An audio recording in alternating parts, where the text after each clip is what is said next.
नमस्कार दोस्तों, स्वागत है आपका स्टडी फॉर सिविल सर्विसेज में। वीडियो को पूरा देखिए। कोई भी आपका फीडबैक है, कोई सजेशन है, तुरंत वीडियो में कमेंट करके जरूर बताइए। अच्छा लगे तो वीडियो लाइक जरूर कर लीजिए और ऐसे वीडियो लगातार फ्री में पाने के लिए चैनल को तुरंत सब्सक्राइब कर लीजिए और बेल आइकन को जरूर टैप कर लीजिए ताकि आगे भी सारे वीडियो आपको मिलते रहे। यूट्यूब में फॉलो करते हैं तो प्लीज ये वाला फ्री टेलीग्राम चैनल जरूर ज्वाइन कर लीजिएगा। सारे नोटिफिकेशन, सारे अपडेट यहीं पे आते हैं, ध्यान रखिएगा। स्टडी फॉर सिविल सर्विसेज का कोई भी पेड ग्रुप अगर आपको ज्वाइन करना है तो सिर्फ 8564805309696086089483864455 यही नंबर है हमारे, सिर्फ जहां पे कॉल या व्हाट्सएप कर सकते हैं। इंस्टाग्राम पे हमारा पेज जरूर फॉलो कर लीजिएगा, स्टडी फॉर सिविल .सर्विसेज है।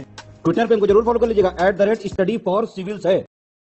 नमस्कार दोस्तों, एक बार फिर से आपका बहुत बहुत स्वागत है स्टडी फॉर सिविल सर्विसेज में। और मैं एसके त्रिपाठी आज आप सभी के साथ जो हमारी daily current affairs news analysis की सीरीज है उसको यहाँ पर बाइलिंगुअल मैनर में कंटिन्यू करूंगा, कवर करूंगा। और जैसा कि आप लोग स्क्रीन में देख पा रहे होंगे कि ये जो आर्टिकल्स हैं गवर्नमेंट की जितनी भी लीडिंग वेबसाइट्स हैं और जो लीडिंग न्यूज़पेपर्स है वहां से कलेक्ट किए जाते हैं, फिर आप लोगों को यहाँ पर उपलब्ध कराए जाते हैं, जो आप लोगों के लिए स्पेशली फॉर यूपीएससी सीएससी, उसके साथ ही जो आपके स्टेट पीसीएस के एग्जामिनेशंस होते हैं उनके लिए प्रीलिम्स और मेंस दोनों ही दृष्टिकोण से बहुत ही ज्यादा लाभदायी सिद्ध होगी ये सीरीज। तो आप लोग इस सीरीज को सतत रूप से देखें और इसका महत्तम लाभ भी अर्जित करें। साथ ही दोस्तों, अगर आपने इस वीडियो में 10,000 लाइक्स का टारगेट कंप्लीट किया तो आप लोगों को जो इसकी पीडीएफ है फ्री ऑफ कॉस्ट हमारे टेलीग्राम के चैनल पर उपलब्ध कराई जाएगी। तो आप लोग हमारा टेलीग्राम का चैनल जरूर ज्वाइन कर ले, साथ ही हमारा इंस्टा का पेज भी फॉलो कर ले, जहां पर आप लोगों को free of cost study material उपलब्ध कराया जाता है। तो आइए देखेंगे किन टॉपिक्स को देखने जा रहे हैं हम लोग। तो सबसे पहला टॉपिक जो हमारा है ऑफिशियल लैंग्वेज को लेके यहाँ पर फ्रेम किया गया है, ठीक है ना। तो इसको देखेंगे हम लोग, आधिकारिक भाषा के संदर्भ में है, ठीक है। तो देखिए, हमारे यहाँ साउथ इंडिया और नॉर्थ इंडिया में भाषा को लेकर हमेशा विवाद भी रहता है, आप लोगों को पता है ना। अब यहाँ पर बोला जा रहा है कि हिंदी भाषा को जो है हर जगह आप जो है इंप्लीमेंट कर दीजिए, ठीक है ना। और जो आपका मतलब हिंदी भाषा में या जो लोकल लैंग्वेजेस हैं उसमें जो है लोगों को, जो बच्चे हैं उनको वहां पर शिक्षा वगैरह दी जाए। तो देखिए, ग्रास्पिंग ज्यादा होती है जिस लैंग्वेज में आप कंफर्टेबल होते हैं, जो आपकी मदर टंग होती है। जैसे आप चाइना को देखेंगे तो वहां पर सारी शिक्षा जो है मैंडरिन में होती है, तो वही यहां पर भी करने की कोशिश की जा रही है। उसी के कंसर्न में हम लोग देखेंगे, सेकंड पेपर का पार्ट है, ठीक है। अब ये डाइवर्सिटी में भी आएगा तो सोशल एंगल भी है इसका। दूसरा जो आर्टिकल है हमारा, ये जीएस पेपर 2 का पार्ट है, हेल्थ का पार्ट है, ये आपका माल नरिशमेंट से रिलेटेड है, ठीक है। अब यहाँ पर कुपोषण की जो आपके आयाम होते हैं वो आप लोगों ने पढ़ा होगा, स्टंटिंग पढ़ा होगा, वेस्टिंग पढ़ा होगा, है ना, ठीक है। अब देखिए, यहां पर ओबेसिटी की भी समस्या आई है, ठीक है। और उसके अलावा कुपोषण के अंतर्गत ही माना जाता है उसको भी, है ना। इसीलिए संतुलित आहार की डेफिनेशन हम लोग पढ़ते हैं, तो इसको देखेंगे हम लोग। इसके बारे में डेटा देखा जाएगा कि अभी भी हमारे यहाँ स्थिति जो है वो गंभीर बनी हुई है, ठीक है। तो पेपर 2 का पार्ट है। इसके बाद sun temple of Modhera Gujarat का है ये आपका, ठीक है ना। और आपको पता है ये हेरिटेज है हमारा, ठीक है, और यूनेस्को में भी शामिल किया गया है इसको। तो अब देखिए, मेन चीज ये है कि आर्ट एंड कल्चर का पार्ट है, इससे बिल्कुल कंटेक्चुअल पार्ट देखना है हमको, ठीक है। तो जीएस पेपर 1 का पार्ट है। इसके बाद ग्रास रूट डेमोक्रेसी का मतलब क्या, जो आप ग्रास रूट डेमोक्रेसी की बात करते हैं, थर्ड टीयर की बात कर रहे हैं हम लोग, चाहे पीआरआई को देख लीजिए, पंचायती राज इंस्टीट्यूशंस को, चाहे म्यूनिसिपैलिटीज को देख लीजिए, ठीक है ना, जो आपका जिला स्तर पर लागू होता है। तो इसको थर्ड टीयर बोला गया, क्यों? क्योंकि फर्स्ट ईयर में आपका सेंटर है, सेकंड में स्टेट है और थर्ड में ये है, ठीक है। गांधीवादी जो दर्शन था उसका इंप्लीमेंटेशन है, आर्टिकल 40 वगैरह आप लोग पढ़ते होंगे डीपीएसटी में, ठीक है। तो इसके संदर्भ में क्या समस्याएं हैं, किस तरीके से इसको और अच्छे तरीके से क्रियान्वित करके जो है जो जमीनी स्तर का लोकतंत्र है उसको प्रभावी बनाया जा सकता, उस कंटेक्स्ट में ये आर्टिकल फ्रेम किया गया है। जीएस पेपर 2 का ये कोर पार्ट है और हमेशा इंपॉर्टेंट है हमारे लिए, ठीक है। इसके बाद जो नेक्स्ट हमारा टॉपिक है, यहां पर नॉर्थ ईस्ट रीजन के डेवलपमेंट के लिए एक इनिशिएटिव लिया गया है, प्रधानमंत्री डेवलपमेंट इनिशिएटिव, ठीक है ना। ओवरऑल डेवलपमेंट के लिए वहां पर, चाहे आपकी सोशियो इकोनॉमिक आपकी वहां पर कोई स्कीम चल रही है, और चाहे इंफ्रास्ट्रक्चर की डेवलपमेंट की बात हो, चाहे एम्प्लॉयमेंट जनरेशन की बात हो, तो उससे रिलेटेड है ये आपका थर्ड पेपर का पार्ट है ये आपका। इसके बाद जो नेक्स्ट हमारा टॉपिक है लास्ट आज का, नोबेल कल हमने नोबेल पीस प्राइज पढ़ा, एक दिन फिजिक्स का पढ़ा, ये इकोनॉमिक्स के नोबेल प्राइज से रिलेटेड है। यहाँ पर इकोनॉमिक्स को लेके जो अमेरिका के वैज्ञानिक हैं उनको दिया गया है, और उनको क्यों दिया गया है, क्योंकि उन्होंने बैंकों की इंपॉर्टेंस बताई है। क्योंकि आप लोगों ने बहुत बार देखा होगा, जब बैंकिंग सिस्टम का फेल्योर हो जाता है तो वहां पर कोलैप्स हो जाती है इकोनॉमी, ठीक है ना। आप 2008 का भी लेमन ब्रदर्स वाला क्राइसिस देख सकते हैं, ठीक है ना। बहुत सारे हमारे यहाँ भी यस बैंक अभी नया नया एग्जाम्पल है। तो इसको जो है आप देखिए इकोनॉमिक्स का कोर पार्ट है, थर्ड पेपर में हम इसको यूज कर सकते हैं अपने आंसर राइटिंग में। ऐसे लिख रहे हो तो हम लोग यूज कर सकते हैं, बैंकिंग सिस्टम में कोई क्वेश्चन लिख रहे हो, फाइनेंशियल इंक्लूजन में लिख रहे हो, तो इन सब चीजों को लिखा जा सकता है। तो इसको देखेंगे हम, ठीक है। इसके बाद जो हमारा पहला टॉपिक है इसको डिटेल में देखेंगे। तो अभी जो हमारे तमिलनाडु के सीएम है उन्होंने सेंटर को बोला है कि भैया ऐसा है कि इस तरीके से अगर आप हिंदी जो भाषा है उसको हर राज्य के लिए कंपलसरी कर देंगे तो ये कहीं ना कहीं जो लिंग्विस्टिक डाइवर्सिटी है, अनेकता में जो एकता का संदर्भ है, उसके लिए ये ऋणात्मक प्रभाव डालेगा, नेगेटिव इंपैक्ट डालेगा ये, ठीक है। तो यहां पर जो फ्रीडम है, फ्रीडम ऑफ स्पीच है, जो डाइवर्सिटी है, उन पर जो है ऋणात्मक प्रभाव पड़ेगा। ये उन्होंने कंटेक्स्ट है, ये न्यूज है आपका, ठीक है। अब इस की पॉइंट देख लेते हैं। अभी हमारे यहाँ एक पार्लियामेंट्री कमेटी है, उसने ये सजेशन दिया है कि जो टेक्निकल और non technical higher education institute, जो भी इंस्टीट्यूट्स हैं, इंस्टीट्यूशंस हैं, है ना, जैसे आईआईटीज वगैरह हो गए, तो वहां पर जो इंस्ट्रक्शन दिए जाए, इंस्ट्रक्शन का जो मीडियम होगा उसको हिंदी रखना चाहिए, या फिर अगर उस राज्य में हिंदी जो है प्रोमिनेंट नहीं है तो वहां की लोकल लैंग्वेजेस को जो है वहां पर उसका आधार बनाना चाहिए। मतलब करिकुलम जो है उसको वहां की नेटिव आपकी जो भी डायलेक्ट है, जिसको बोली बोलते हैं, है ना, और या फिर हिंदी में होना चाहिए, ये इन्होंने बताया। पार्लियामेंट्री कमेटी कितने तरीके की होती है? 2 तरीके की होती है, आपको पता है। स्टैंडिंग होती है आपकी, जो स्थायी समितियां जिसको बोला जाता है, और एक आपकी तदर्थ होती है, एडहॉक कमेटीज होती है ना। इसके बारे में आप लोगों को पता होगा, बताइएगा कमेंट बॉक्स में कितने तरीके की कमेटीज होती हैं, ठीक है, और ये कब से अस्तित्व में आई है, इनको हम पहले ही कवर कर चुके हैं। इसके बाद जो नेक्स्ट यहाँ पर पॉइंट लिखा गया है कि इस समिति ने यह भी बोला है कि हिंदी का पेनिट्रेशन बहुत है, पूरे विश्व में हिंदी भाषी लोग जो हैं बहुत पर्याप्त मात्रा में पाए जाते हैं जो हिंदी बोलते हैं, ठीक है। तो उसकी उपयोगिता को देखते हुए, है ना, उसकी उपयोगिता को देखते हुए ग्लोबल यूजेस के थीम पर वो बोल रहे हैं कि यूएन के अंतर्गत भी इसको ऑफिशियल लैंग्वेज का दर्जा दिया जाना चाहिए, इनका कहना है। इसके बाद इन्होंने बोला है कि ये जो कमेटी है आपकी, कमेटी ऑफ पार्लियामेंट, जो ऑफिशियल लैंग्वेजेस को लेकर सेटअप की गई है, इसको चेयर किया है हमारे union home minister Amit Shah ji ने, और उन्होंने बोला है कि सभी स्टेट्स में इंग्लिश के ऊपर किसको प्रायोरिटी दी जानी चाहिए? रीजनल लैंग्वेजेस को, ठीक है। और इस कमेटी ने यह भी प्रपोज किया है कि हिंदी या जो भी वहां की नेटिव लैंग्वेज हो, है ना, लैंग्वेज नहीं बोलते उसको बोली बोलते हैं, इसलिए डायलेक्ट लिखा गया है यहाँ पर, देशी जो बोली होती है उसी को शिक्षा के माध्यम में जो है उपयोग में लाया जाना चाहिए, और जो आपकी इंग्लिश भाषा का यूज होता है, इंग्लिश लैंग्वेज का, उसको वॉलेंटरी बनाया जाना चाहिए। अब इस आधार पर इस कमेटी ने जो स्टेट्स का कैटेगराइजेशन है 3 रूपों में किया है ना, ABC। अब ये समझिए कि इस कमेटी ने जो कैटेगराइजेशन किया है उसमें जो ए स्टेट की कैटेगरी में जिन स्टेट्स को रखा गया है वो आपके हिंदी स्पीकिंग स्टेट्स है, जैसे यूपी, एमपी, बिहार, छत्तीसगढ़, उत्तराखंड, झारखंड, हरियाणा, हिमाचल, राजस्थान और हमारा दिल्ली और अंडमान निकोबार आइलैंड, ठीक है। अब यहां पर यह बोला गया कि भैया यहां तो जो भी आपका मीडियम ऑफ इंस्ट्रक्शंस होगा वो आपका कंपलसरी डोमेन में हिंदी को रखा जाना चाहिए। जो भी आपके शैक्षणिक संस्थाएं हैं, स्कूल लेवल पे हो, चाहे हायर एजुकेशन लेवल पे हो, चाहे यूनिवर्सिटीज की बात हो, है ना, सब जगह। इसके बाद कैटेगरी बी स्टेट्स में वो स्टेट्स को रखा गया है, उन स्टेट्स को जहां पर लोकल जो आपकी डायलेक्ट्स है या लोकल लैंग्वेज वो प्रोमिनेंट है, जैसे गुजरात, महाराष्ट्र हो गया। तो यहां पर बोला गया कि एजुकेशनल पर्पस के लिए आप नेटिव जो भी डायलेक्ट्स हैं उनको यूज कर सकते हैं। अब इसके बेनिफिट क्या होंगे? सबसे पहली चीज की वन नेशन वन लैंग्वेज को प्रमोट कर सकेंगे। इसके नेगेटिव इंपैक्ट भी यही होगा कि जो हमारी प्लूरलिज्म है, जो हमारे यहाँ लिंग्विस्टिक डाइवर्सिटी में जो हम यूनिटी को बरकरार रख के चल रहे हैं, उस पर जो है नेगेटिव इंपैक्ट पड़ेगा। इसके बाद यहां पर ये बोला जा रहा है कि भैया majority of the population Hindi भाषी है, इसलिए इसके लिए बेनिफिशियल होगा। इसके बाद ये बोला जा रहा है कि ये सर्व करेगी कम्युनिकेशन में लैंग्वेजेस को लिंक करने के संदर्भ में, उसकी एक प्रमुख कड़ी है। और यहां पर यह भी बोला जा रहा है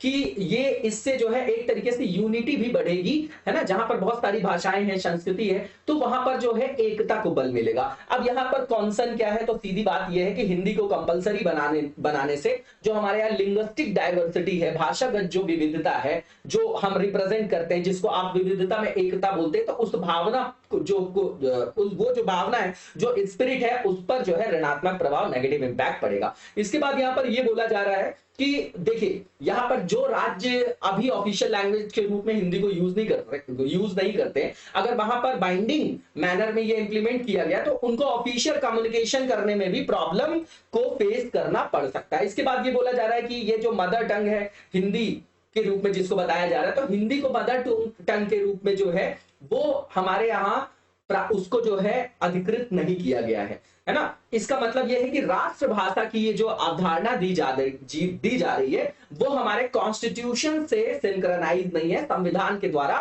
समर्थित नहीं है। इसके बाद यहां पर यह भी बोला जा रहा है संविधान के द्वारा, एक तो ये समर्थित नहीं है, दूसरी चीज ये कि ये बहुसंख्यक भारतीयों की मदर टंग भी नहीं है। इसके बाद यहां पर ये बोला जा रहा है कि इससे जो फेडरल राइट्स है स्टेट के उन पर भी नेगेटिव इंपैक्ट पड़ेगा, है ना। आर्टिकल 345 से 347 के बीच में इसको बताया गया है। इसके बाद यहां पर ये बोला जा रहा है कि जो नॉन हिंदी स्पीकिंग स्टेट्स हैं, है ना, मेनली इसमें देखेंगे तो सदर्न स्टेट, साउथ इंडिया के जो हमारे स्टेट्स है वो आएंगे, तो वो प्रोटेस्ट वगैरह कर सकते हैं। तो ये कहीं ना कहीं जो है हमारे यहाँ जो है राष्ट्रीय जो है चिंता का विषय बन सकता है राष्ट्रीय स्तर पर। इसके बाद यहां पर यह बोला जा रहा है कि जो आपके नन हिंदी रीजन है, गैर हिंदी भाषी क्षेत्र जो है, गैर हिंदी भाषी क्षेत्र जो है, वहां पर स्टूडेंट्स को कठिनाई का सामना करना पड़ सकता है और इसके आधार पर जो है राज्यों के बीच में, हिंदी और गैर हिंदी भाषी राज्यों के बीच में जो है आपका विभाजन और विवाद की स्थिति भी उत्पन्न हो सकती है। इसके बाद जो नेक्स्ट यहाँ पर पॉइंट है कि कॉन्स्टिट्यूशनल प्रोविजन क्या है, तो सबसे पहले तो आर्टिकल 29 ये किससे रिलेटेड है, माइनॉरिटीज के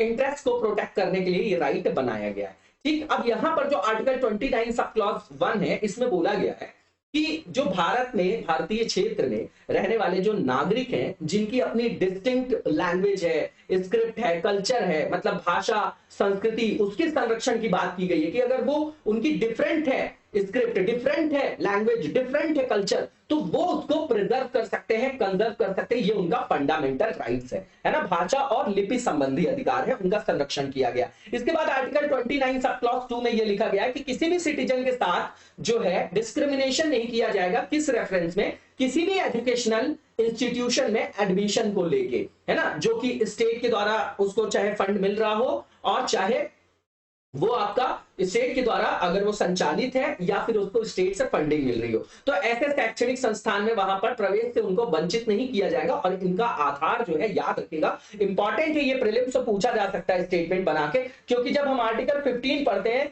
तो वहां पर डिस्क्रिमिनेशन के जो आधार है 5 है, RRCSP, लेकिन यहां पर 4 है। ठीक है, याद रखिएगा। और यहां पर जो 4 आधार है जिनके आधार पर विभेदीकरण, डिस्क्रिमिनेशन को जो है आपका यहां पर रोका गया है ना, विभेदीकरण का प्रतिषेध किया गया है, वो 4 आधार कौन से हैं, रेस, रिलीजन, 2 तो है, रेस, रिलीजन, तीसरा कास्ट भी है, चौथा जो है आपका लैंग्वेज है ना, भाषा और संस्कृति संबंधित जो अधिकार उसी को यहां पर संरक्षित किया गया है। तो जो चौथा है आपका लैंग्वेज है, याद रखिएगा। ठीक है, अब इसके अलावा ऑफिशियल लैंग्वेज के बारे में जानकारी दी जा रही है। तो आर्टिकल 343 सब क्लॉज 1 में ये बताया गया है कि जो भारतीय संघ है उसकी जो ऑफिशियल लैंग्वेज होगी हिंदी, और उसकी स्क्रिप्ट जिसमें हम लिखते हैं उसको देवनागरी बोलते हैं, भाषा जो हम बोलते हैं, लिखते हैं जो, उसको लिपि बोलते हैं, हम स्क्रिप्ट बोलते हैं। तो देवनागरी स्क्रिप्ट में हिंदी भाषा जो होगी हमारी आधिकारिक भाषा होगी। और यहां पर जैसे न्यूमेरिक जो भी डिजिट वगैरह यूज करते हैं, तो उसका भी जो अंकन होना चाहिए वो भारतीय अंकों के रूप में होना चाहिए। इसके बाद आर्टिकल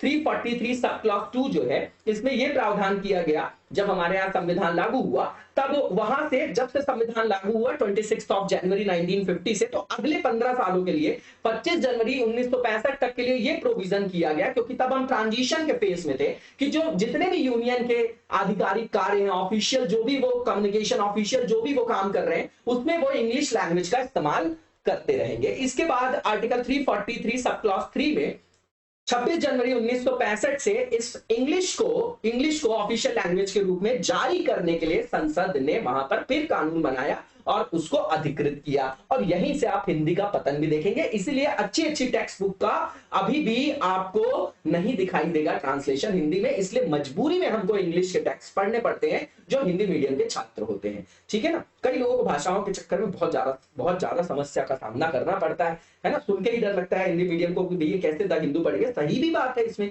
अब ये प्रॉब्लम है और इसको शॉर्ट आउट करने की भी आवश्यकता है। इसके बाद यहां पर यह बताया जा रहा है कि जो संसद ने राजभाषा अधिनियम 1963 का जो एक्ट पारित किया है ना, ये जो एक्ट है आपका 1963 का, जब उसको पारित किया तो उसमें बोला गया कि संघ अपने जो भी ऑफिशियल काम है, ऑफिशियल जो उद्देश्य है, जो भी उनका बिजनेस वो कंडक्ट करते हैं, जो भी संसद में संचालन वगैरह करते हैं, अधिनियम वगैरह के लिए जो कोर्ट वगैरह में प्रोसीडिंग्स होती हैं, तो उनके लिए इसका यूज कर सकते हैं, है ना। इंग्लिश को कंटिन्यू किया गया। अभी भी आप देखेंगे कोर्ट वोट में जो मैक्सिमम चीजें होती है कम्युनिकेशन वो इंग्लिश में ही होती है। अब ऑफिशियल लैंग्वेज एक्ट 1963 के बारे में बताया जा रहा है कि इसके अंतर्गत 1965 के बाद भी जो भी ऑफिशियल लैंग्वेज है वो संघ की, उसको जो है अंग्रेजी भाषा को ही वहां पर कंटिन्यूएशन में रखा गया। इसके अंतर्गत सारी जो कार्यवाहियां होती है वो की जाती है ना, उसमें इंग्लिश का उपयोग किया जाता है और उसी इंग्लिश का फिर हिंदी में ट्रांसलेशन दोनों का उपयोग किया जा सकता है। जैसे रिपोर्ट बनाना है, कोई लाइसेंस है, कोई टेंडर वगैरह निकला, कोई नोटिफिकेशन है, गैजेट नोटिफिकेशन है ना, प्रेस विज्ञप्तियां वगैरह जो निकलती हैं, तो ये सारे जो आपके कार्यवाहियां होती है उसको इंग्लिश में और उसके जो है हिंदी ट्रांसलेशन में उसको उपयोग किया जा सकता है। इसके बाद जो नेक्स्ट पॉइंट यहां पर बताया जा रहा है कि यहां पर संघ और राज्य के बीच में जो कम्युनिकेशन होता है उसके लिए जो है अंग्रेजी भाषा का उपयोग किया जाएगा। ये यहां पर इस एक्ट में बताया गया, मतलब इंग्लिश को कंपलसरी कर दी है, इसलिए यहां पर इसका मतलब ये कि यहां पर हिंदी को ऑफिशियल लैंग्वेज के रूप में नहीं अपनाया गया था। यही लूप होल है इसका, ठीक है। अब यहां पर ये समझिए कि जिन राज्यों ने कम्युनिकेशन के लिए हिंदी को अपनी आधिकारिक भाषा के रूप में मान्यता दी है उनके लिए तो ठीक है ना, उनके लिए तो ठीक है कि भैया हिंदी में उन्होंने आधिकारिक भाषा के रूप में मान्यता दे दी, है ना, पुराने कंटेक्स्ट को देखते हुए। लेकिन जब सारा का सारा कम्युनिकेशन इंग्लिश में हो रहा तो उनको प्रॉब्लम फेस करनी पड़ती होगी, तो उन्होंने वहां पर ये व्यवस्था कर दी कि जो भी इंग्लिश का कंटेक्स्ट होगा, जो टेक्स्ट होगा वहां पर, उसको जो है हिंदी में संचार के लिए अनुवाद करके उपलब्ध कराया जाएगा। इसके बाद आर्टिकल 350 सब क्लॉज ए देखेंगे तो उसमें बताया गया है कि जो भी आपके भाषाई अल्पसंख्यक समूह है ना, जो भी माइनॉरिटी से रिलेटेड जो भी चिल्ड्रंस हैं, उनको जो प्राइमरी लेवल पे एजुकेशन दिया जाएगा वो उनकी मातृभाषा में दिया जाएगा, किसमें, मदर टंग में दिया जाएगा। और इसकी व्यवस्था करने का दायित्व किसका है, ड्यूटी किसकी है, स्टेट की है, ठीक है। और उसके लिए वहां के जो भी अथॉरिटी है वो इस तरीके के प्रयास करेंगे। और राष्ट्रपति जो है इस संदर्भ में निर्देश भी जारी कर सकते हैं कि मदर टंग में उनको प्राइमरी शिक्षा दी जा रही है, प्राइमरी एजुकेशन प्रोवाइड किया जा रहा है कि नहीं किया जा रहा है, क्योंकि ये बहुत इंपॉर्टेंट है किसी भी बच्चे के लिए ग्रास्पिंग के लिए। इसके बाद यहां पर आर्टिकल 351 की बात करेंगे तो हिंदी भाषा के प्रसार को बढ़ावा देना जो है किसका कर्तव्य है, संघ का कर्तव्य है, किसका, यूनियन का। इसी संदर्भ में तो वहां पर एक्ट लाया जा रहा है, ठीक है। इसके बाद जो नेक्स्ट टॉपिक है हमारा माल नरिशमेंट से रिलेटेड है। बहुत बार हमने इसको कवर किया, बहुत इंपॉर्टेंट टॉपिक है हमेशा के लिए। देखिए माल जो न्यूट्रिशन है उसको हम कैसे डिफाइन करते हैं, वो रेफर करता है 3 डिफरेंट डायमेंशंस को, है ना, स्टंटिंग, वेस्टिंग हो गया, ठीक है, और जो ओवर वेट हो जाते हैं, अंडर वेट हो जाते हैं, उस तरीके से हम इनको क्या करते हैं, डिफाइन करते हैं। लेकिन अगर माल न्यूट्रिशन को देखें तो इसका मतलब क्या है, डेफिशिएंसी, ठीक है ना, विटामिन की, मिनरल्स की, है ना। इसके अलावा एक्सेस या इम्बैलेंस, किसमें, कोई भी व्यक्ति जो आपका इंटेक कर रहा है फूड, उसमें एनर्जी की मात्रा और न्यूट्रिएंट की मात्रा के आधार पर इसको क्या करते हैं, डिफाइन करते हैं कि मतलब कुपोषण क्या है। तो जो व्यक्ति को ऊर्जा या पोषक तत्वों की जरूरत है उसमें कमी हो या अधिकता हो या वो असंतुलित हो, है ना, असंतुलित हो, इम्बैलेंस हो, कुल मिला के बैलेंस डाइट से ही आप इसका निकाल सकते हैं डेफिनेशन। बिल्कुल सीधी बात है।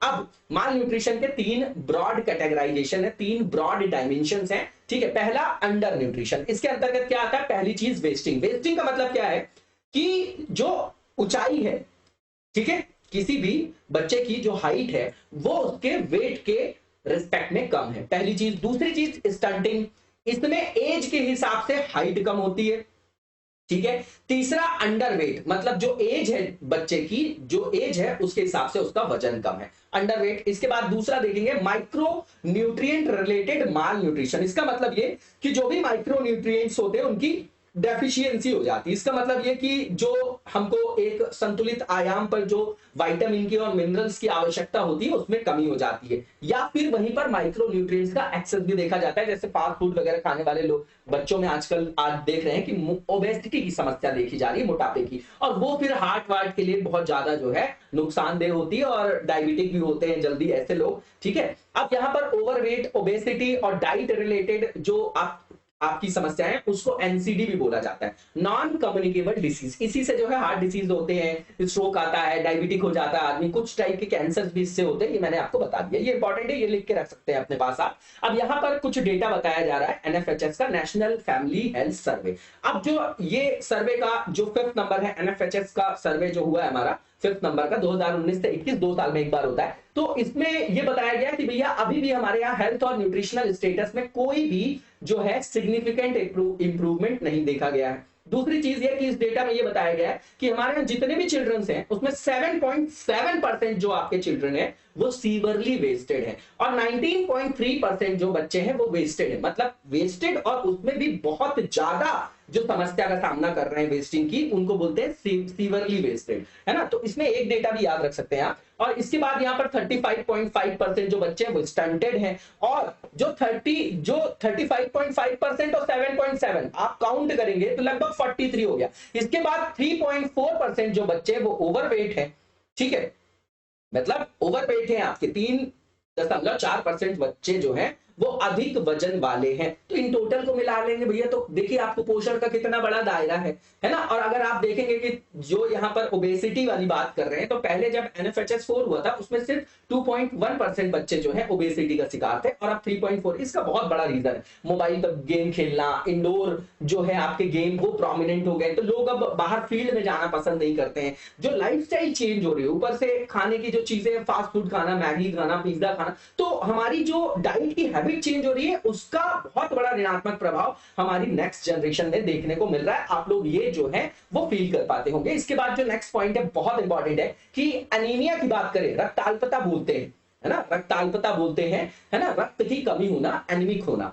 ठीक है। अब यहां पर ये समझिए कि जब एनीमिक की डेटा यहां पर बताया जा रहा है एनीमिया से रिलेटेड, तो बोला जा रहा है जो चिल्ड्रन है जिनकी एज आपकी 5 वर्ष या 5 वर्ष से कम है उनमें ये डेटा बहुत खतरनाक है और वहां पर 67.1% बच्चे एनीमिक हैं, ठीक है। और यही डेटा NFHS 4 में 58.6 था। बहुत खतरनाक डेटा है। तो पूरा का पूरा आपका 2/3 आप देख लीजिए लगभग, तो आप देखिए 70% 67% बच्चे जो है एनीमिक है। अब वो बच्चे बचपन से ही एनीमिक हो गए तो आगे चल के बेचारे कैसे सरवाइव करेंगे। इसके बाद यहां पर ये भी बताया गया, ये भी डेटा खतरनाक है कि 57% वुमेन्स जो है वो रिप्रोडक्टिव एज में जो है एनीमिक है। अब बताइए हर दूसरी वुमेन की हम लोग बात करते हैं, मैं हमेशा ये डेटा कोट करता हूं। अब जब हर दूसरी वुमेन जो है रिप्रोडक्टिव एज में एनीमिक हो जाएगी तो जिस बच्चे को जन्म देने वाली है वो भी तो एनीमिक होगा।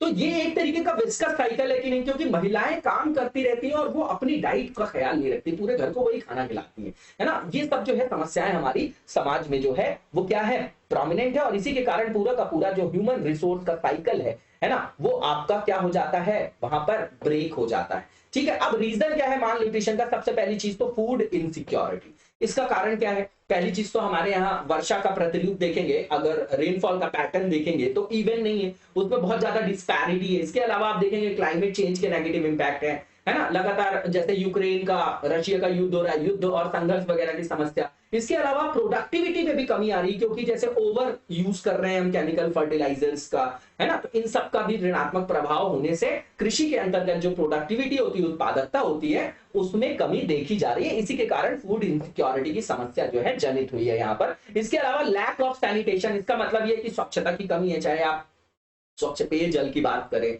है ना, चाहे हवा की बात करें, ठीक है, और स्वच्छता का अभाव है। इसके अलावा यहाँ पर जो डाइटरी डाइवर्सिटी हमारे यहाँ उसमें कमी देखी जाती है। इसके कारण क्या है, स्पेसिफिक चीजों की डिमांड ज्यादा होती है, तो उससे फूड इन्फ्लेशन बढ़ता है ना, क्योंकि हमारी डाइटरी पैटर्न लगभग सेम है पूरे इंडिया का, दाल चावल रोटी सब्जी। अब जब वही चीज हम खाते हैं और मिलेट्स वगैरह का यूज नहीं करते हैं तो इसकी डिमांड बढ़ जाती है, तो उसका प्राइस जो है वो बढ़ जाता है, तो वहीं से इन्फ्लेशन आ जाता है। उसके अलावा मोनोक्रॉपिंग का कल्चर हमारे यहाँ बढ़ रहा है, इससे कहीं ना कहीं जो सॉइल होती है उसकी जो आपकी क्वालिटी होती है वो भी डिग्रेड होती है मोनोक्रॉपिंग से, और उसी से माइक्रो न्यूट्रिएंट डेफिशिएंसी वगैरह की भी समस्या देखी जाती है। इसके अलावा पीडीएस में करप्शन वगैरह की समस्या, लीकेज होता है, वहां पर इंक्लूजन जो किया गया उसमें भी एरर है, ठीक है, और उसमें जो माइग्रेंट्स वगैरह होते हैं, जो प्रवासी लोग होते हैं, उनका कवरेज नहीं है पर्याप्त मात्रा में। इसके बाद यहाँ पर गवर्नमेंट ने क्या क्या इनिशिएटिव लिए, तो एनएफएसए के बारे में सबको पता होगा, 2013 का एक्ट है आपका, नेशनल फूड सिक्योरिटी एक्ट। तो भैया ये क्यों लाया गया था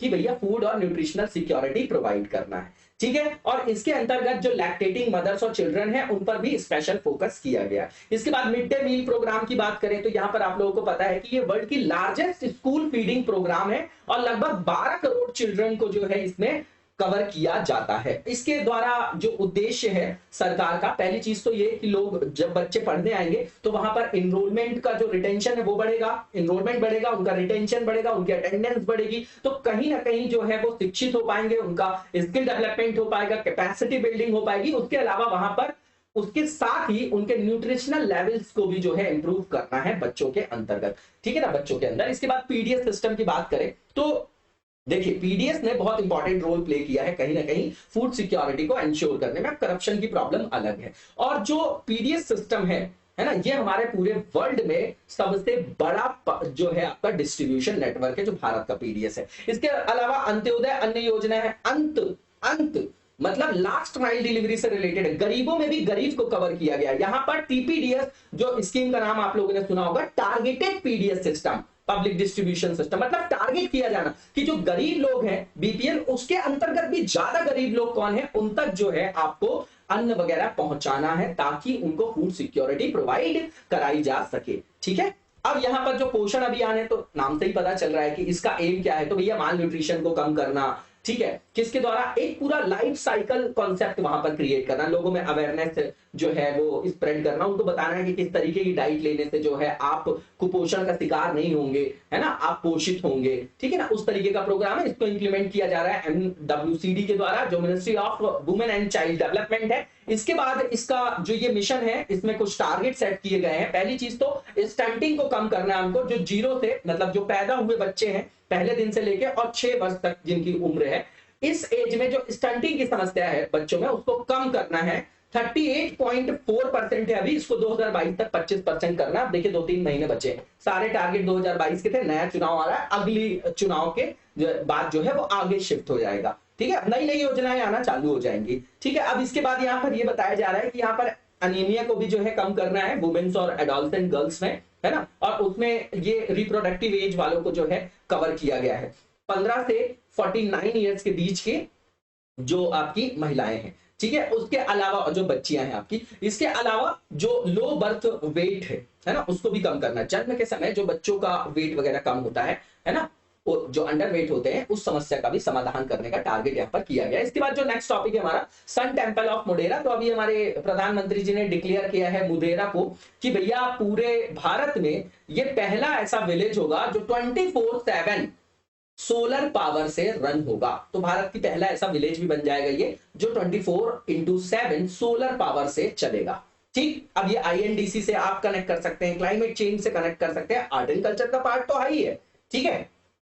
अब यहां पर की पॉइंट्स देख लेते हैं हम लोग। तो ये कैसा टेंपल है, सबको पता है, सन टेंपल है। मोढेरा एक विलेज है आपका, कहां पर, गुजरात में है, ठीक है। और ये पहली हेरिटेज साइट है इंडिया की जो पूरी तरीके से सोलर एनर्जी से जो है वो क्या होती है, रन होती है। इसके बाद यहां पर ये बताया जा रहा है कि हमारे प्रधानमंत्री जी ने इनॉग्रेट किया है 3D प्रोजेक्शन मैपिंग, किसका, मोढेरा सन टेंपल का। अब इस टेंपल के बारे में हम लोग देख लेते हैं, ये जानकारी महत्वपूर्ण है। इसको बनवाया किसने था, तो 1026-27 AD में जो चालुक्य राजा थे भीमदेव फर्स्ट, उन्होंने बनाया था, है ना। जैन दिलवाड़ा का जो मंदिर है आपका, है ना, उसको भी इन्होंने ही बनवाया था। ये बताया ही है कि अर्लीस्ट जो दिलवाड़ा टेंपल है आपका, और जो रानी की वाव है, वो भी इन्होंने ही बनवाया था, इन्हीं के शासनकाल के दौरान बनाया गया था। रानी की वाव का नाम रानी की वाव इसलिए पड़ा क्योंकि वो उनकी क्वीन जो थी उदयमती, उनको जो है वो समर्पित है, उनके लिए उन्होंने बनवाया था। इसके बाद जो नेक्स्ट यहाँ पर पॉइंट लिखा गया है कि ये कहां पर लोकेटेड है, तो यहाँ पर एक रिवर है जिसका नाम है पुष्पावती, और ये जो ट्रॉपिक ऑफ कैंसर है, आप लोगों ने देखा होगा ना, ट्रॉपिक ऑफ कैंसर जो है गुजरती है, तो उसी यहां से वो पास होती है, ठीक है। इसके बाद 3 जो मेन सन टेंपल है इंडिया में, उसमें से पहला नाम कोणार्क सन टेंपल है उड़ीसा का, दूसरा जम्मू एंड कश्मीर का है मार्तंड सन टेंपल, और तीसरा आपका जो है वो दक्षिणार्का, क्या बोलते हैं इसको, दक्षिणार्का सन टेंपल गया बिहार में। इसके बाद जो नेक्स्ट पॉइंट यहां पर लिखा गया है, ये जो टेंपल कॉम्प्लेक्स है इसको 3 पार्ट्स में डिवाइड किया गया है। पहला जो है आपका गुढ़ा मंडपा, ठीक है, ये आपका श्रीन हॉल है, ठीक है ना, हॉल वगैरह है जहां पर लोग एकत्रित होते हैं। इसके बाद ये बेस्ड किस पे है, तो ये बेस्ड है आपका इन्वर्टेड लोटस बेस प्लिंथ पे। इसके बाद सभा मंडप है ना, उसको सीता चावड़ी भी बोला जाता है, ये असेंबली हॉल है आपका। इसके बाद ये जो अवस्थित है आपका स्टैंडिंग जो असेंबली हॉल है, ये किस पर अवस्थित है, ये किस पर खड़ा है, तो 52 पिलर्स पे है। है ना। और ये किसको डिनोट करता है 52 प्लेयर्स, जो 52 पिलर्स हैं, जो 52 स्तंभ है, वो किसको रिप्रेजेंट करते हैं, तो भैया कि एक ईयर में 52 वीक्स होते हैं, ठीक है। इसके अलावा सूर्य कुंड है, या उसको राम कुंड भी बोला जाता है, वो एक तरीके का रिजर्वायर है वाटर का, है ना, ठीक है। और इसमें जो है आपके 108 मंदिर है। इसके बाद 2014 में इसको यूनेस्को की वर्ल्ड हेरिटेज साइट में जो है इंक्लूड किया गया था, इंपॉर्टेंट है, याद रखिएगा। इसके बाद यहां पर ये बोला जाता है, ऐसा माना जाता है, मान्यता है कि मंदिर का निर्माण जो है महमूद गजनवी के खिलाफ भीम जो फर्स्ट राजा थे उनके द्वारा मोढेरा की रक्षा के लिए किया गया था। इसके बाद ये किस शैली में बना हुआ है, तो जो मारू गुर्जर शैली है उसमें बनाया गया है। इसको जो है सोलंकी स्टाइल भी बोला जाता है आपका आर्किटेक्चर का। इसके बाद यहाँ पर ये बोला जा रहा है कि ये जो मंदिर है गुजरात का जो आपका मोद क्लैन था, मोद वंश था, उसके बीच में बहुत ज्यादा प्रसिद्ध था।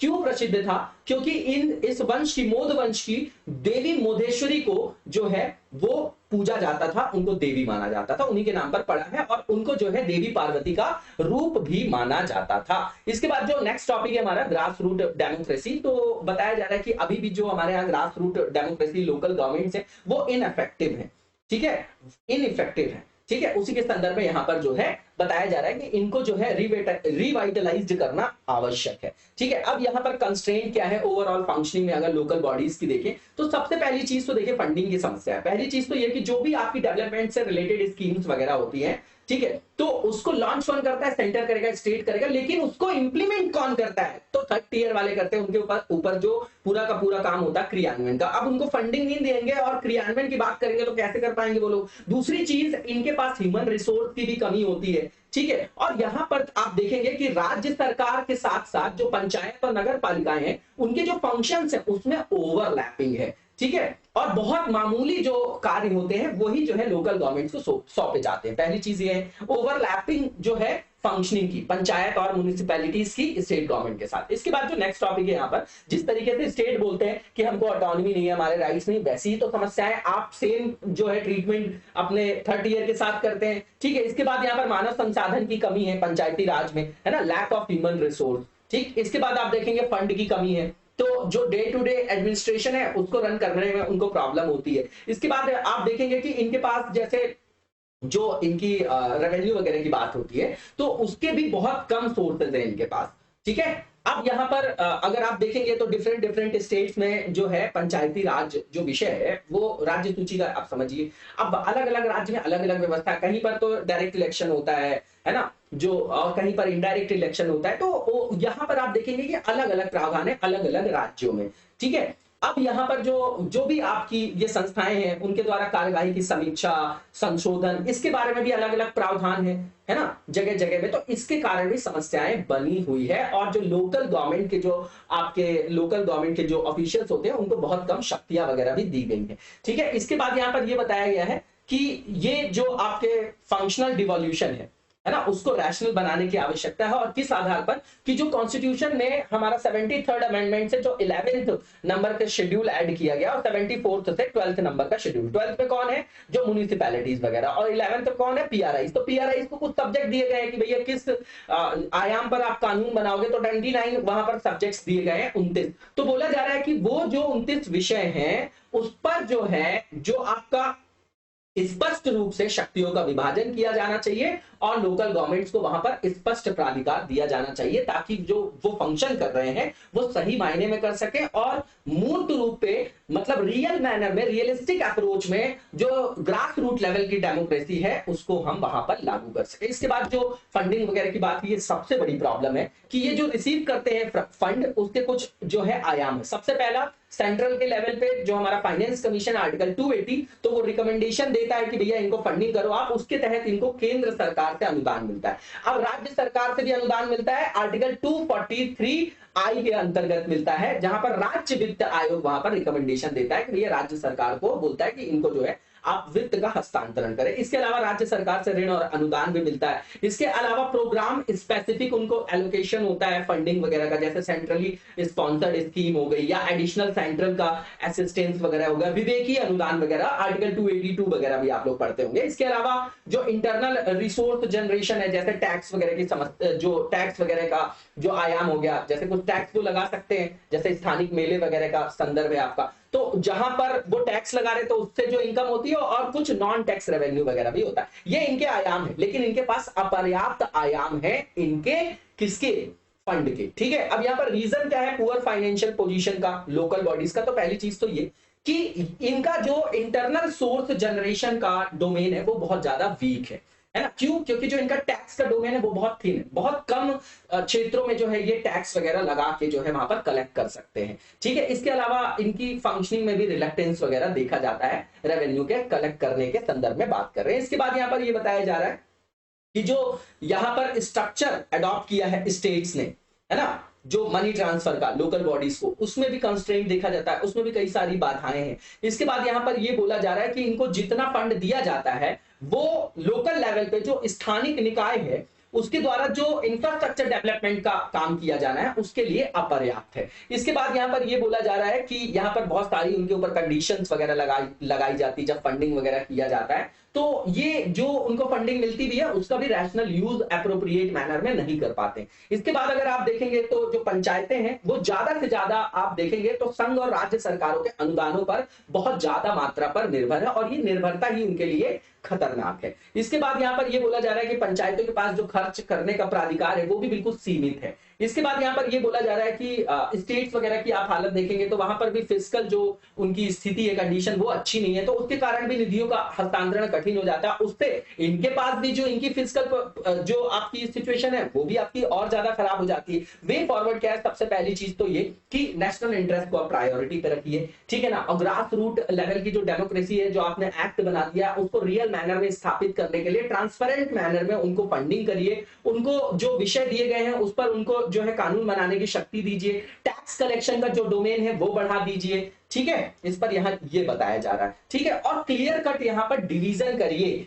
पावर्स का। ठीक है, इसके बाद यहां पर इफेक्टिव डिवोल्यूशन के लिए फंक्शन की बात करें, जो फंक्शनिंग है लोकल गवर्नमेंट की, उसमें जो है इफेक्टिवनेस लाने के लिए, है ना, वहां पर प्रोडक्टिविटी को बढ़ाने के लिए क्या करना चाहिए? कैपेसिटी बिल्डिंग करनी चाहिए वहां पर। ठीक है, और रिसोर्सेज का मोबिलाइजेशन भी रैशनल मैनर में किया जाना चाहिए। ठीक है, इसके बाद यहां पर यह बोला जा रहा है कि प्रभावी रूप में वित्त का हस्तांतरण किया जाना चाहिए। ठीक है, इसके बाद यहां पर यह बोला जा रहा है कि जो आप लोकल गवर्नमेंट में देखते होंगे स्थानीय निकायों में कि राज्य के जो आपके विधानसभा क्षेत्र के लोग होते हैं वो भी उसमें सम्मिलित होते हैं, मेंबर ऑफ पार्लियामेंट्स भी होते हैं, तो बोलते भैया इस तरीके का कन्वर्जेंस बेकार है, इनको वहां पर मेंबरशिप नहीं दिया जाना चाहिए। इसके अलावा बोला जा रहा है कि जो स्टेट की असेंबली होती है उसको कानून बनाने में स्थानीय निकायों को भी हिस्सेदारी देनी चाहिए, और विधान परिषद को बोला जा रहा है कि स्थानीय निकाय परिषद के रूप में पुनर्गठित किया जा सकता है।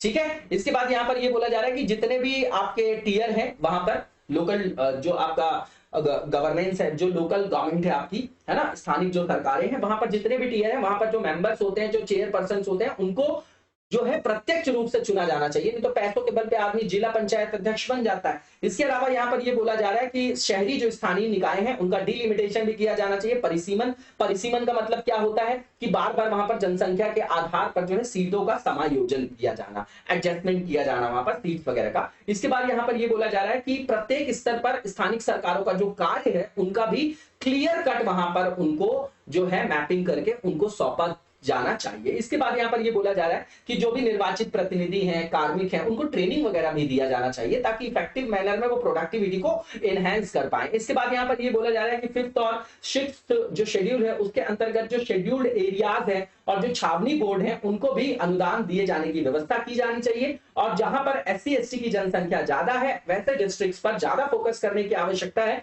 और यहां पर स्वच्छता में सुधार किया जाना चाहिए, है ना, ओपन डिफिकेशन को खत्म किया जाना चाहिए। ठीक है, और वर्षा जल संचयन का काम किया जाना चाहिए, जल पुनर्चक्रण का काम किया जाना चाहिए, स्किल डेवलपमेंट का काम किया जाना चाहिए, है ना, तो इन सब कामों के लिए भी उनको जो है अनुदान वगैरह की व्यवस्था की जानी चाहिए। इसके बाद नेक्स्ट टॉपिक देखेंगे, छोटा सा टॉपिक है ये आपका।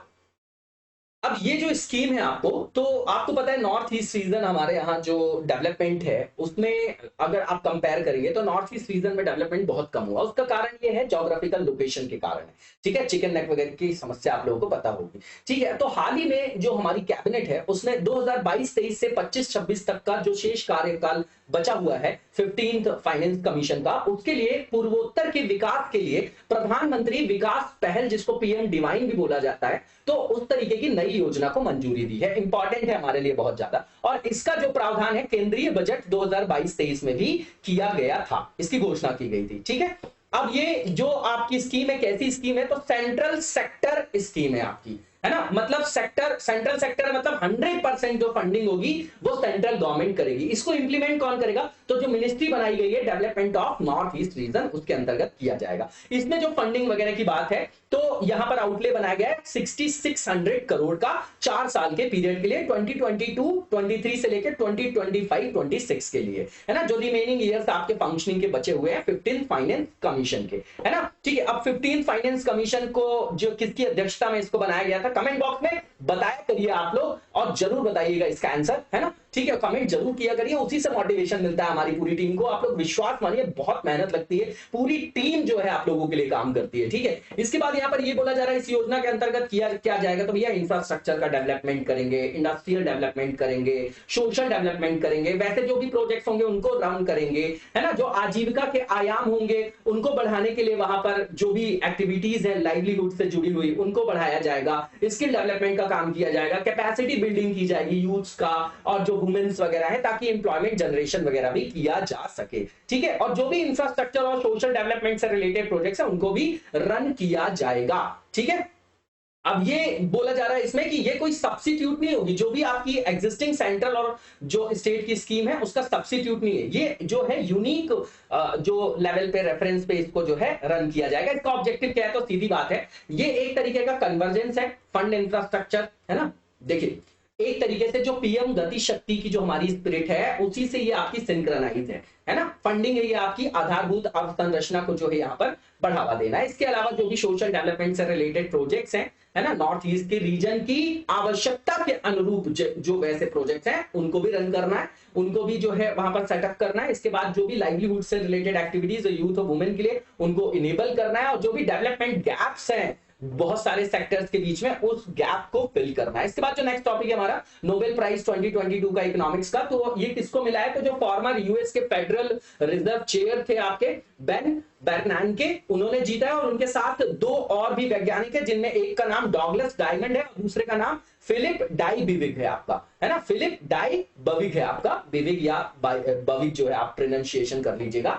तो इनको मिला है, और किस लिए मिला है, क्योंकि इन्होंने जो इकोनॉमी होती है उसमें बैंकिंग सेक्टर का, बैंकिंग सिस्टम का इंपॉर्टेंस को जो है उन्होंने बताया, उसको हाईलाइट किया है, और उसको बोला है कि बैंकों में अगर समस्या होती है तो पूरी नेशनल इकोनॉमी कोलैप्स हो जाती है, नेशनल इकोनॉमी में नेगेटिव इंपैक्ट पड़ता है। और वहां पर मेनली जो हाईलाइट किया उन्होंने कि फाइनेंशियल जब क्राइसिस होता है पर्टिकुलरली, है ना, तब बैंक्स वगैरह का फेल्योर हो जाता है, तो पूरे देश की अर्थव्यवस्था जो है ध्वस्त होने की समस्या होती है वहां पर, इसको हाईलाइट किया उन्होंने। इनकी जो इंपॉर्टेंट फाइंडिंग है उनमें रिसर्च की, उसमें उन्होंने बताया है कि जो बैंक का कोलैप्स है ना, इससे बचना क्यों महत्वपूर्ण है। सीधी बात है, महत्वपूर्ण इसलिए कि भैया बैंकों के पतन से पूरी की पूरी अर्थव्यवस्था ध्वस्त हो सकती है। ये जो रिसर्च किया उन्होंने उसमें बताया कि भैया हमारे पास बैंक क्यों है, बैंक की क्या इंपॉर्टेंस है, इसके अलावा किस तरीके से फाइनेंशियल क्राइसिस जो है वो बढ़ सकता है, अगर बैंकिंग सिस्टम कोलैप्स होता है तो फाइनेंशियल क्राइसिस जो है बढ़ सकता है, और किस तरीके से बैंक जो है उस फाइनेंशियल संकट से हमको बचा भी सकता है। इसके बाद इस तरीके की रिसर्च की शुरुआत कब हुई थी, तो 1980 के दशक में किया था।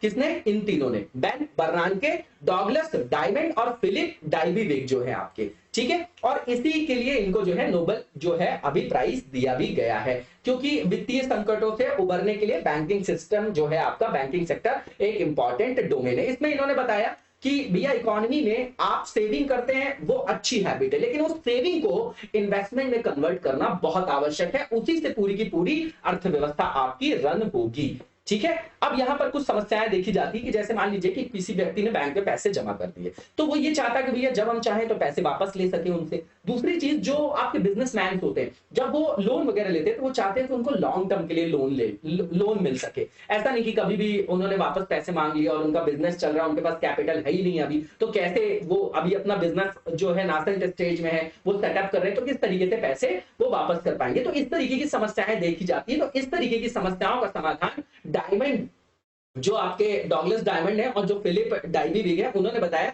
कि इसका भी ऑप्टिमम सॉल्यूशन किसके पास है, तो भैया जो इंटरमीडियरीज हैं, है ना, डिपॉजिट एक्सेप्टर जो मतलब बचतकर्ता और निवेशकर्ता के बीच में जो कड़ी का काम करते हैं, बैंकिंग सिस्टम करते हैं। तो भैया इसका भी सॉल्यूशन आपका बैंकिंग सिस्टम ही दे सकता है कि जो आपके बिजनेसमैन है उनको लॉन्ग टर्म के लिए लोन दे दो, और जो आपके अकाउंट में जमा करने वाले जो आम लोग हैं जो बैंकों में पैसा जमा करते हैं, तो उनकी भी पहुंच सुनिश्चित कर दीजिए कि जब उनको आवश्यकता हो तो वो पैसे वापस ले सके बैंक से अपने।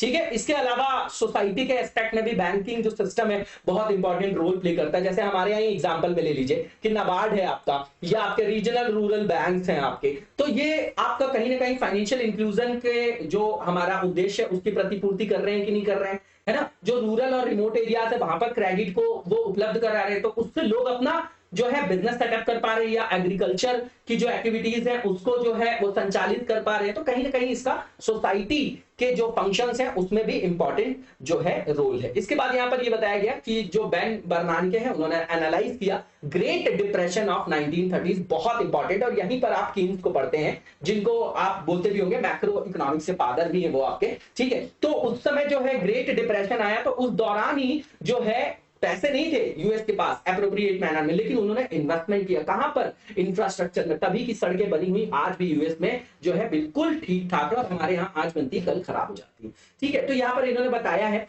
कि इस पूरी महामंदी का विश्लेषण किया, उन्होंने बताया कि क्या क्या कारक थे उसके, क्या क्या परिणाम हुए, कैसे इसको रोका जा सकता है। तो यहाँ पर बोला गया कि अगर मान लीजिए बैंकिंग सिस्टम जब कोलैप्स हो जाता है तो उसके बाद जो डेटा वगैरह होता है वो भी जो है कोलैप्स हो जाता है, जिसको वापस से फिर रिवाइव नहीं किया जाता इतनी जल्दी, है ना। तो पूरी की पूरी नेशनल इकोनॉमी उससे ध्वस्त हो जाती है। तो यहां पर लोगों को बचत के लिए प्रोत्साहित करने की आवश्यकता है कि जो हम कमाते हैं उसमें सेविंग करें, और जो सेविंग है हमारी उसको इन्वेस्ट करें। ठीक है, और यहां पर इन्होंने बताया कि यही जो चीजें थी उस समय वो गंभीर संकट के रूप में उभर के आई कि लोगों के पास जब सेविंग ही नहीं थी तो वो इन्वेस्टमेंट क्या करेंगे। तो फिर गवर्नमेंट को इन्वेस्टमेंट करना पड़ा, और यूएस गवर्नमेंट ने वहां पर क्या किया, इन्वेस्टमेंट भी किया। अब इसके सॉल्यूशन के रूप में डायमंड और डाइवी बिग ने बताया भी है कि भैया आप एक काम करो कि जैसे मान लीजिए कि कोई बैंक के बारे में न्यूज आ गई कि ये बैंक जो है वो दिवालिया होने वाला है, तो सारे के सारे लोग एक साथ पैसा लेने वहां पर पहुंच गए। अब जो पैसा बैंक लेती है वो घर से पैसा हमको नहीं देती है, वो जो है शेयर मार्केट में या और कहीं इन्वेस्ट करके उससे ज्यादा रिटर्न निकालती है, तब हमको हमारी ब्याज वगैरह देती है। आप समझ रहे हैं। अब जो यहाँ पर बताया जा रहा है कि अगर लोगों को एकदम से पता चले कि कोई बैंक दिवालिया हो रहा है तो एकदम से पैसे लेने पहुंच जाएंगे, तो आप एक काम करो कि जो लोग डिपॉजिट्स करते हैं उनको उसके बिहाफ पे इंश्योरेंस का प्रोविजन कर दो, उनके लिए उनको बीमा दे दो कि भैया जितना पैसा उन्होंने जमा किया है वो आपका इंश्योर्ड हो जाएगा। तो एक तरीके से ट्रस्ट बिल्डिंग होगी लोगों के पास कि भैया भी हो गया कोलैप्स भी, तो हमारा तो इंश्योरेंस, हमको हमारा पैसा मिल जाएगा। तो वहां पर अनसर्टेनिटी की समस्या नहीं देखी जाएगी, और वहां पर जो है किसी तरीके का कोलैप्स की जो समस्या होती है उससे बचा जा सकता है। लेमन ब्रदर्स के साथ यही हुआ था, एकदम से न्यूज आई कि दिवालिया हो गया, सब लोग पैसे मांगने पहुंच गए तो कोलैप्स हो गया। ठीक है, इसके बाद यहाँ पर यह बताया जा रहा है कि पूरे विश्व में विदाउट बैंकिंग सिस्टम यहां पर काफी सारे कॉन्फ्लिक्ट्स हो सकते हैं, जो इकोनॉमिक कंस्ट्रेंट्स है वो बढ़ सकते हैं। ठीक है, और जो अर्थव्यवस्थाएं हैं वो ध्वस्त हो सकती हैं।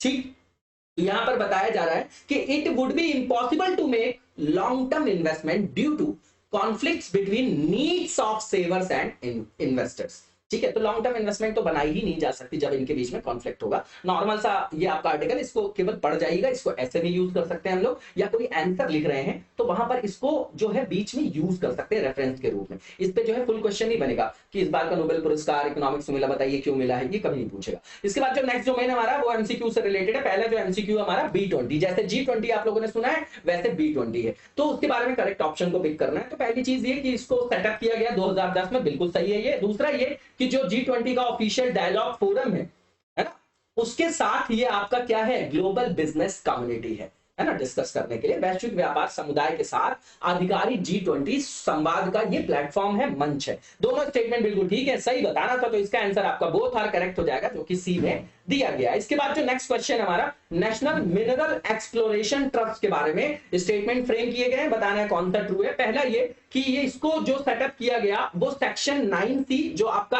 एक्ट है mines and minerals development regulation amendment act 2015 उसके अंतर्गत किया गया, बिल्कुल ठीक है। दूसरा ये कि आपका नॉन प्रॉफिट ऑटोनोमस बॉडी है, बिल्कुल ठीक है ये स्टेटमेंट। तीसरा ये कि जो भी वर्किंग है ना हमारे कंट्री के अंतर्गत, देखिए जो हमारे यहाँ खनन गतिविधियां वगैरह होती है उसके मामले में जो देश की खनिज क्षमता है उसको जो है साकार करने के लिए काम कर रहा है।